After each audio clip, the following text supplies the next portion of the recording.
Baik, ibu-ibu, mari kita buka Alkitab dari Injil Yohanes. Kita masih membicarakan tentang Roh Kudus ya. Kita masih membicarakan tentang Roh Kudus. Mari kita lihat Yohanes pasal yang ke-16. Ya, kita melihat Yohanes pasal yang ke-16.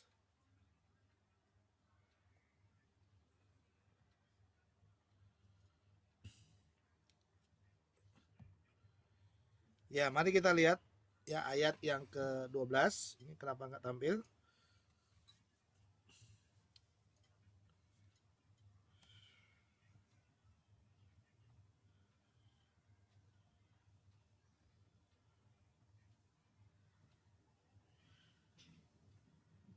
Ya, Yohanes 16, kita lihat sama-sama. Yohanes 16.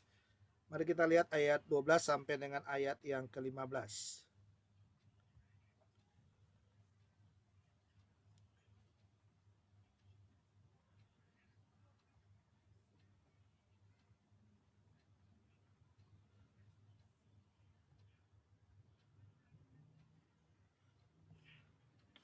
Oke, Yohanes 16 ayat 12 sampai 15, demikian firman Tuhan. Masih banyak hal yang harus kukatakan kepadamu, tetapi sekarang kamu belum dapat menanggungnya. Tetapi apabila ia datang, yaitu Roh kebenaran, ia akan memimpin kamu ke dalam seluruh kebenaran. Sebab ia tidak akan berkata-kata dari dirinya sendiri, tetapi segala sesuatu yang didengarnya itulah yang akan dikatakannya, dan ia akan memberitakan kepadamu hal-hal yang akan datang. Ia akan memuliakan aku, sebab ia akan memberitakan kepadamu apa yang diterimanya daripadaku. Segala sesuatu yang Bapa punya adalah aku punya. Sebab itu aku berkata, ia akan memberitakan kepadamu apa yang diterimanya daripadaku. Nah, ibu-ibu sekalian yang Tuhan Yesus kasihi, ya, kalau ibu-ibu lihat di sana, di dalam Injil Yohanes ini, ya khususnya dari ayat 1 sampai dengan ayat 11 ya. Coba kita lihat ayat 1 sampai 11, coba diperhatikan dulu itu. Ya, ayat 1 sampai 11, kalau ibu-ibu lihat di sana, ada dua hal ya. Ya, tiga, bahkan tiga mungkin, ya tiga hal yang dibicarakan oleh Yesus di sana. Ya, yang pertama adalah berkaitan dengan, ya, coba kita lihat ini.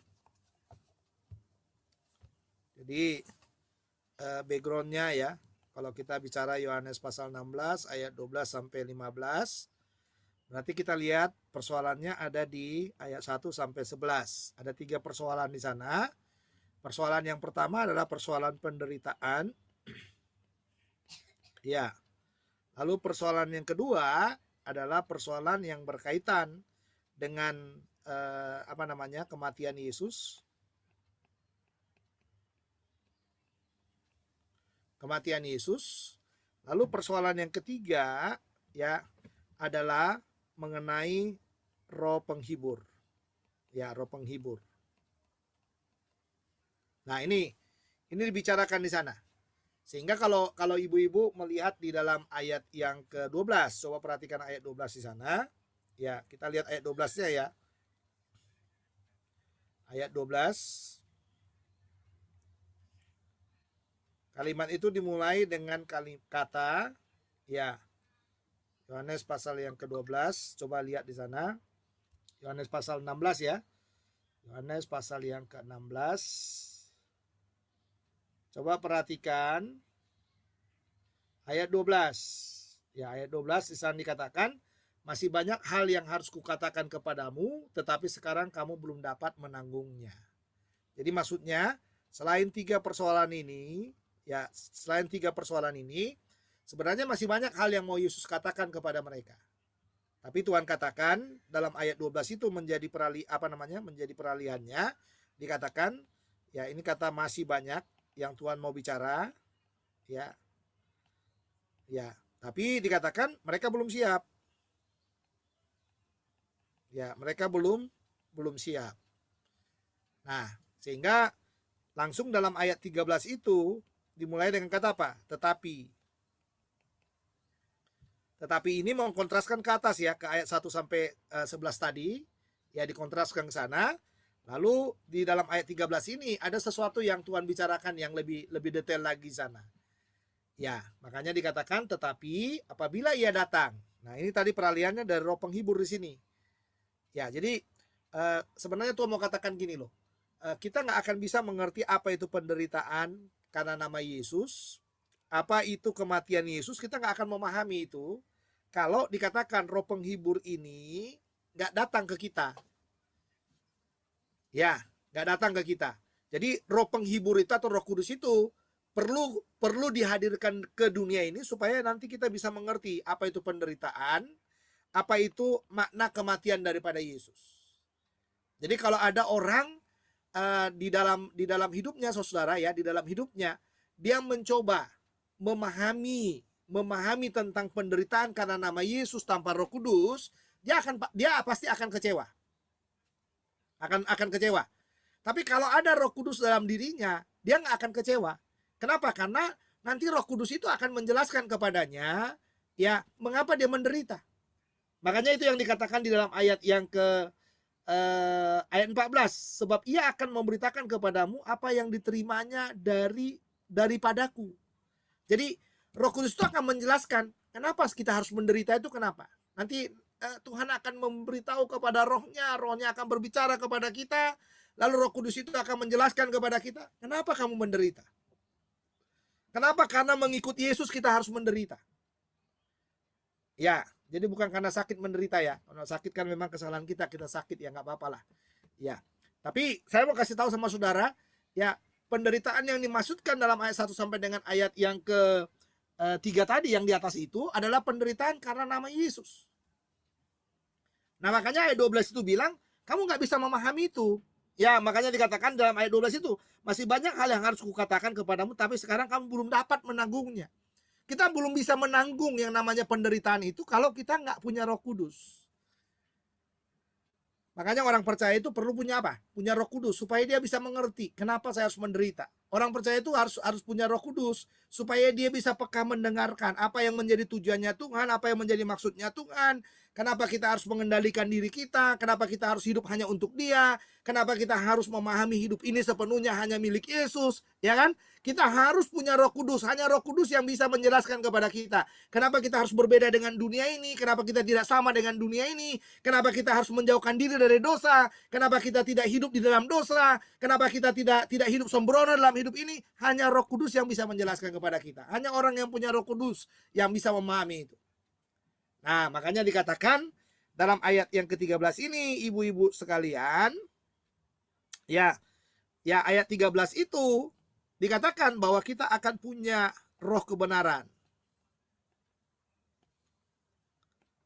Jadi Roh Kudus itu sekarang diposisikan sebagai apa? Sebagai roh kebenaran. Ya, coba lihat di dalam ayat yang ke-13 itu. Tapi apabila ia datang yaitu roh kebenaran, ia akan memimpin kamu ke dalam seluruh kebenaran. Wah, ini dia. Saya suka itu. Jadi kalau roh kebenaran ini datang katanya, ia akan memimpin kita kepada apa? Seluruh kebenaran. Jadi bukan kebenaran yang mana? Bukan kebenaran yang sepotong-sepotong. Nah, kebenaran ini dari kata aletheia. Kebenaran ini kebenaran apa? Kebenaran ilahi, kebenaran tentang Allah.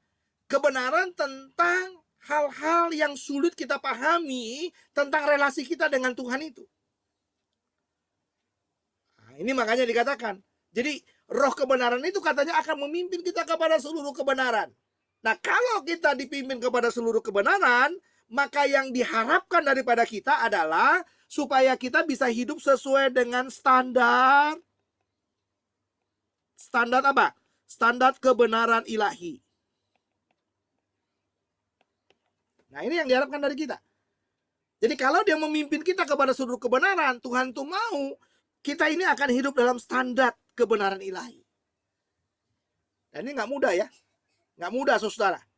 Ya, nggak mudah. Ya, untuk hidup dalam standar kebenaran ilahi itu tidak segampang membalikan tangan. Karena nanti Roh Kudus itu akan bergumul dengan kita. Roh Kudus itu akan bergumul dengan kedagingan kita. Roh Kudus itu akan bergumul dengan egonya kita.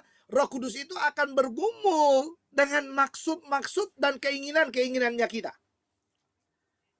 Makanya itu yang dikatakan dalam bagian itu. Ya, dia akan memimpin kita kepada seluruh kebenaran. Sehingga apa? Standar kebenaran ilahi itu menjadi milik kita. Sehingga kita setiap harinya akan hidup sesuai dengan standar itu. Ya, kita akan hidup sesuai dengan standar itu. Nah, ini penting saudara. Ya, penting bagi kita ini. Karena kadang-kadang gini loh, kadang-kadang kan kita baca firman. Kita tahu isi firman.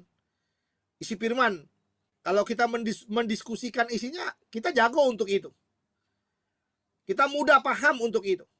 Pertanyaan saya kepada ibu-ibu sekalian, pertanyaan saya yang paling gampang, bagaimana kita memaknai kebenaran itu dalam hidup kita? Mampukah kita melakukan kebenaran itu? Supaya apa? Kebenaran firman itu sepenuhnya menguasai kita, sehingga hari ini kita akan hidup sesuai dengan standar kebenaran ilahi itu. Nah, itu kata kuncinya. Jadi acap kali orang itu saudara, acap kali kita ini mengerti firmannya, tahu firmannya, tapi bagaimana? Ya, bagaimana? Bagaimana saya melakukan? Apa yang harus saya lakukan? Ya, apa yang harus saya lakukan? Ya, saya tadi pagi merenungkan firman yang saya taruh di FB-nya saya itu. Ya, bahwa dikatakan ternyata guru-guru palsu itu di kitab Yudas itu, dia itu hidup mempengaruhi jemaat itu duniawi sekali. Bahkan dia hidup seperti dunia gitu loh. Nah, sehingga di dalam teks itu, di dalam renungan itu diakhiri dengan Yakobus 4 ayat 4 itu. Ya, siapa yang bersahabat dengan dunia akan bermusuhan dengan Allah. Nah, sehingga saya mengambil maknanya saudara, kalau kita bersahabat dengan dunia ini berarti kita akan membuka permusuhan kita dengan Allah. Tetapi kalau kita ya kan menjauhi dunia ini dan keinginannya, berarti kita mampu. Kalau kita bersahabat dengan Allah, berarti kita mampu mengendalikan dunia ini. Nah, itu kebenaran yang saya dapat.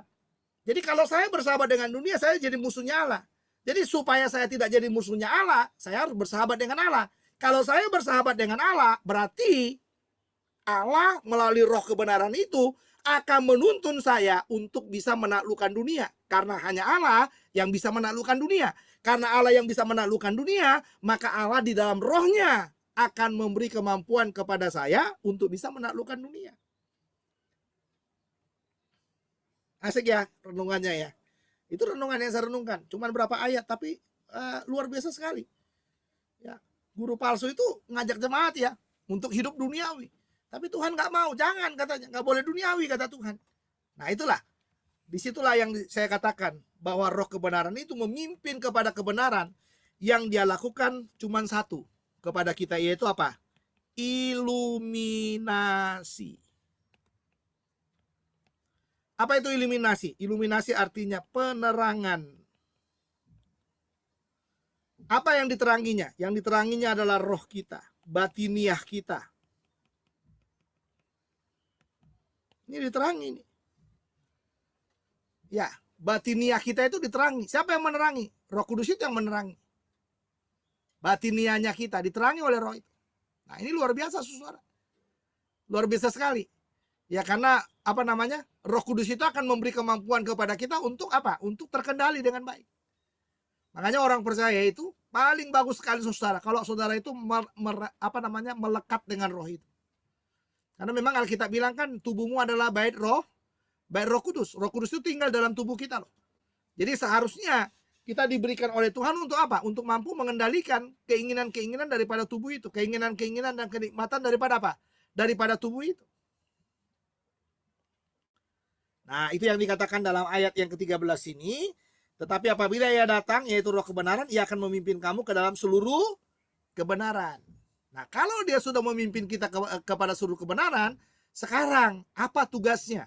Supaya kita senantiasa ada di dalam kebenaran. Nah, itu pertanyaannya ibu-ibu. Ya, apa tugasnya? Apa tugas roh kebenaran itu? Nah, itu dia ya. Apa tugas roh kebenaran itu? Ya, apa tugas roh kebenaran itu? Sehingga kita mampu senantiasa berada di mana? berada dalam kebenaran itu. Tugasnya dia cuma dua. Tugasnya itu adalah menyampaikan pesan Tuhan. Ya, tugasnya yang pertama itu adalah menyampaikan pesan Tuhan.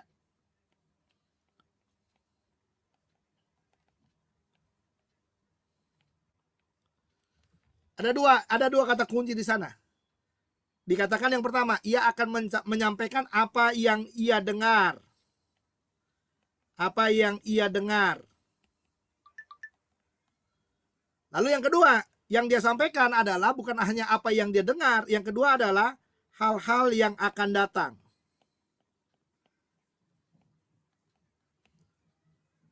Nah, berarti saudara-saudara, kalau kita mengerti bahwa Roh Kudus itu roh kebenaran, berarti tugas utamanya di sini dia menyampaikan pesan Tuhan. Jadi apa yang dia dengarkan tentang Tuhan, dari Tuhan dia dengarkan, dia sampaikan kepada kita. Jadi hal-hal apa? Hal-hal yang akan datang, yang kita belum tahu. Roh Kudus itu sudah memberitahu kepada kita. Nah, itu menarik sekali saudara. Ya, jadi hal-hal yang akan datang. Coba lihat ayat yang ke-13 itu ya. Sebab ia tidak akan berkata-kata dari dirinya sendiri, tetapi segala sesuatu yang didengarnya, itulah yang dikatakannya, dan dia akan memberitakan kepadamu hal-hal yang akan datang. Jadi dia nggak akan ngomong masa lalu. Ya, karena masa lalu itu Roh Kudus itu akan bagaimana? Akan menutupnya dalam hidup kita. Apalagi masa lalu yang membuat kita sakit hati, masa lalu yang membuat kita kecewa, masa lalu yang membuat kita bangga, masa lalu yang membuat kita merasa hebat. Itu Roh Kudus itu, kalau kita udah dengar Roh Kudus itu akan dia kubur habis-habis. Sehingga dalam hidup kita itu, karena dia mau menuntut kepada kebenaran, hanya Yesus yang akan ditampilkan dalam hidup kita. Hanya Tuhan Yesus, semua karena anugerahnya, semua karena kebaikannya, semua karena kasih sayangnya Tuhan kepada kita. Kita ada semua karena anugerahnya. Jadi nggak ada masa lalu dalam hidup orang percaya itu. Sebenarnya masa lalu itu tidak ada dibanggakan itu. Tidak ada yang akan kita banggakan dari sana. Bahkan saya mau katakan kepada saudara, 1 menit atau 1 jam di belakang saya, nggak ada yang bisa dibanggakan dari situ. Karena itu sudah berlalu saudara. Ya sudah berlalu. Jadi yang bisa dibanggakan itu adalah sesuatu yang akan dinyatakan Roh kepada kita. Sesuatu yang akan dipimpin Roh ke depan kepada kita. Sesuatu yang akan dikendalikan Roh Kudus ke depan kepada kita. Itulah yang akan disampaikan kepada kita. Bagaimana kita hidup, bagaimana kita berbuat sesuatu, apa yang harus kita kerjakan bagi Allah, apa yang harus kita buat untuk memuliakan Yesus, itulah yang akan dikerjakan Roh Kudus dalam hidup kita. Jadi dia nggak akan balik ke belakang dia. Ya makanya jangan senang-senang saudara.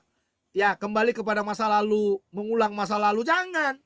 Itu udah dikubur saudara. Karena nanti kalau saudara balik ke sana, itulah yang seringkali membuat kita jadi apa? Jadi emosi, jadi marah, tidak tenang, dan lain sebagainya. Ya, jadi bagi Tuhan itu yang ada apa? Hari ini dan yang akan datang. Sekarang dan yang akan datang. Sekarang dan yang akan datang. Sekarang dan yang akan datang. Jadi makanya dikatakan yang diberitahukan hal-hal yang akan datang. Future. Ya bukan yang pas. Jadi jangan memikirkan yang pas. Yang di belakang itu jangan dipikirkan lagi saudara. Kita gagal di sana ya jangan dipikirkan kegagalannya. Kita hancur di sana jangan dipikirkan kehancurannya. Ya kita kecewa jangan dipikirkan kecewanya yang ada di belakang sana. Nah itu nanti yang dibilang Roh itu memimpin kita kepada kebenaran itu. Makanya perlu hal-hal yang akan datang itu. Ya. Jadi kalau kita udah ada di hal-hal yang akan datang, wah bahagia hidup kita saudara. Gak ada yang susah dalam hidup ini. Karena hari esok kita udah tahu. Makanya itu yang dibilang Yesus mungkin ya, biarlah kesusahan sehari ya. Jadi kesusahan sehari cukuplah untuk sehari ya. Jadi yang hari ini, untuk besok ya besok. Jangan lagi bilang, waduh kemarin masih makan daging, sekarang kok nggak dapat, ya nggak apa-apa, nikmati aja. Itu namanya kebenaran. Ya besok mungkin Tuhan akan ganti lagi. Ya kalau masih sama ya nggak apa-apa, jalan terus. Ya kan saudara ya. Nah itu yang membuat kita selalu bahagia dalam hidup kita. Nah ini yang tugas yang pertama. Tugas yang kedua katanya, tugas daripada Roh Kudus yang kedua apa ya? Apa tugas daripada Roh kebenaran itu? Tugas yang kedua, dia bukan hanya menyampaikan pesan Tuhan, tapi tugas yang kedua adalah ia akan memuliakan Yesus.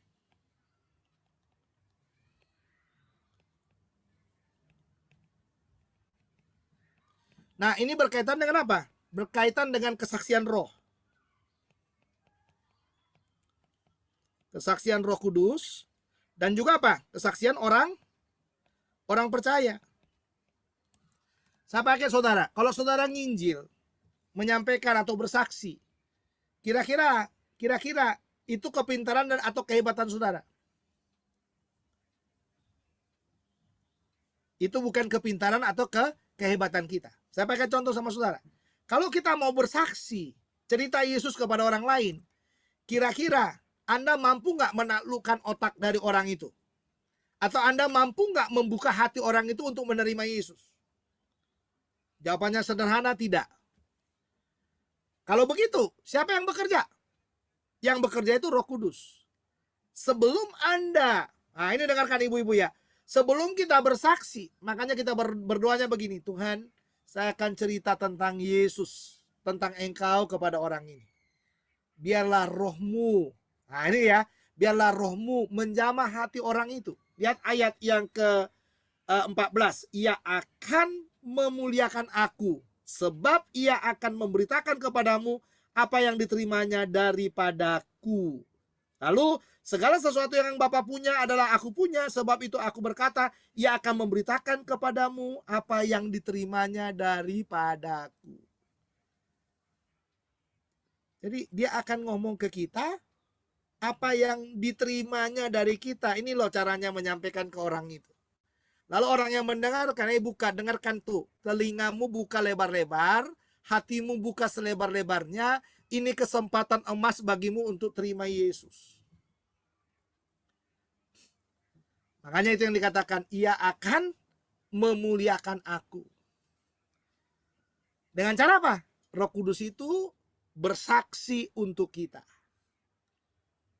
Ya, bersaksi untuk kita, menolong kita untuk bersaksi.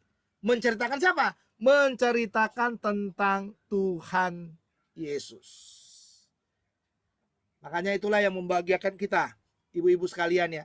Makanya sebenarnya dari dulu kan saya bilang sama ibu-ibu, jangan pernah ada yang takut untuk bersaksi. Kenapa saya bilang jangan pernah ada yang takut untuk bersaksi? Karena Roh Kudus akan bersaksi. Cara Roh Kudus bersaksi bagaimana? Dia akan pakai mulut kita, dia akan taruh firman-Nya dalam mulut kita, supaya kita bisa ngomong tentang Yesus kepada orang lain. Lalu yang kedua, dia akan menjamah hati orang yang akan mendengarkan Injil itu. Nah, berarti sempurna nggak kerjaan Roh Kudus itu? Sangat sempurna sekali pekerjaan Roh Kudus. Luar biasa nggak pekerjaan Roh Kudus itu? Sangat luar biasa sekali. Makanya akrablah dengan apa? Dengan roh kebenaran itu. Ya kan? Akrablah dengan roh kebenaran itu. Nah, kalau begitu, apa aplikasinya bagi kita? Nah, ini sekarang aplikasinya yang penting, ibu-ibu ya. Ya, apa aplikasinya bagi kita? Ya, aplikasinya apa? Yang pertama adalah berjalan dalam Roh Kudus.